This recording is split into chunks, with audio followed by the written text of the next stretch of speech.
right, to help you guys restore your posture in phase 2, I'm going to run you through a Dcliff posture audit. Now this audit is going to be internal and external. So I have the posture photos for the external, which is what you'll be able to see. And then I have a lot of my own feedback from my internal, my body scan, and how I feel.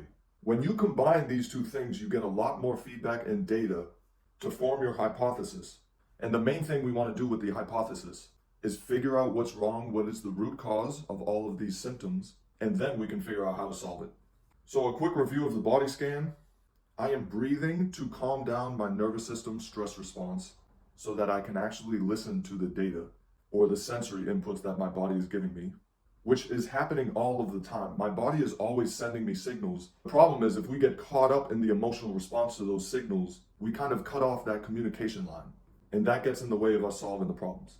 So I'm looking for pain, I'm looking for feedback, I'm trying to sense any muscular imbalances in my body, left to right, front to back. I'm searching for restrictions or excess tension in my body.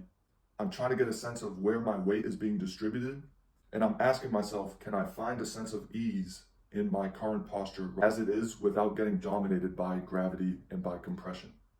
Another important thing to ask yourself is, am I seeking relief just by standing here? Right? Like, do I have urges to relieve a part of my body by moving it around or stretching the muscle? To me, that's a cope for dysfunctional posture. And then, of course, I'm asking myself, is this feeling that I have, is the imbalance, is the pain, is the feedback a symptom or the root cause of other problems? So we took the posture photos, we try to find a midline, and then we're looking at shifts away from that midline, any rotations around that midline, or compression up and down. Now, you can be as hard on yourself as you want, and obviously the more information that you're exposed to, the more you'll be able to pick up throughout your body scan. But the feedback that I get is obviously a forward head posture, which creates a lot of eye strain, especially when I'm on the computer for long periods of time. And neck strain, especially on the left side. Some internally rotated shoulders, especially on the left side, a tight left pectoral muscle. Poor thoracic extension through the upper back. I have some lat and oblique tightness on the left side, some lower ab weakness, and also a tight left psoas and a quad lumborum, which is part of my anterior oblique system and posterior oblique system. I have a posterior pelvic shift, which means my hips tend to shift forward over my toes instead of being over my heels. And also an anterior pelvic tilt, which means the front of my pelvis is forward. And that is obviously going to tighten the hip flexors, the lower back. That leads to the weak lower abs. And also a weak glute and hamstring complex. I have more problems on the left side, internally rotating my femur. And historically, I've had knee pain in both knees, especially on the left side. Then my right foot tends to turn out, and my left foot tends to flatten. So from all of this data, and from me being able to look at my posture photos, I gotta ask myself these three things. How are these things connected? Then I ask myself, which of these are symptoms and which of these are causes of other symptoms? And then finally, the third thing is, how do I solve these problems? Preferably as a system, right? Because if I were to isolate one of these problems and just try to solve this one problem, that could lead to other compensations up the chain. And now I'm in the hamster wheel of just constantly addressing one thing at a time. Ideally, I want to find one or two root causes where if I fix this hip shift and the hip tilt, then it makes all the other problems up and down the chain easier to deal with. So what I like to do is start with the lateral view, which is the anterior pelvic tilt. And I wrote law of tension here because the tensional law is expansion in one part of your body is going to bring expansion everywhere else.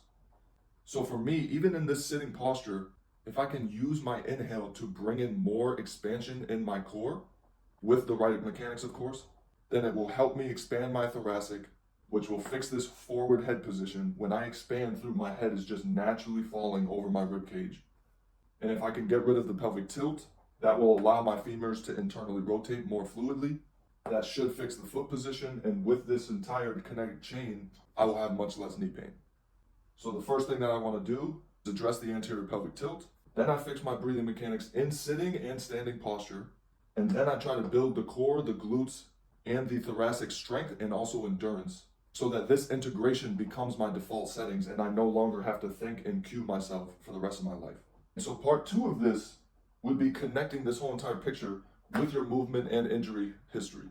And as you can see, a lot of the tightness and restrictions that I feel is on the left side of my body. So that could have to do with how I move, how I sit, which side I tend to lean on. I tend to lean on my left side, in the car, at the desk, on the couch. And now I have to ask myself, the symptoms are on the left side. Is this because there is weakness on the right side? And I think both of those two things are deeply connected. So I would have to activate the right side while also trying to release some of these things on the left side with the lacrosse ball, with the posture chores, and with my breath. So in the frontal plane, right, from the front view, you can see that because of some of this neck tightness, my left shoulder tends to be higher than my right shoulder. My ribs tend to be shifted to the left, and my hips tend to be shifted over the right.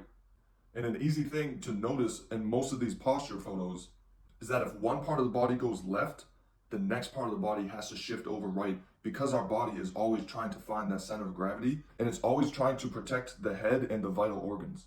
So if I'm holding my hips a little bit to the right, then my rib cage has to shift over to the left to keep that integrity of the midline. Then the next part of my body has to shift, and we get these shifts right to left, and with that comes the rotation and the droops in the shoulders and in the rib cage. Now back to the law of tension. I'm trying to primarily focus on the sagittal plane, which will be the side view posture photo. And here you can see I have a little bit of a forward head, even though I'm trying in this picture to stand up as straight as possible. I got a forward head, a little bit of the internal rotation in the shoulders, and then an anterior pelvic tilt. The only reason why I have a question mark on my feet is because I think if I just rotated my body to face the camera a little bit better, then that midline might be going over my midfoot, which is what we want. We want that line starting at about your ankle bone. I'm also going to assume that because I have these forward hips, the posterior pelvic shift, that I'm holding most of my weight towards the front of my feet rather than having it right over that ankle bone.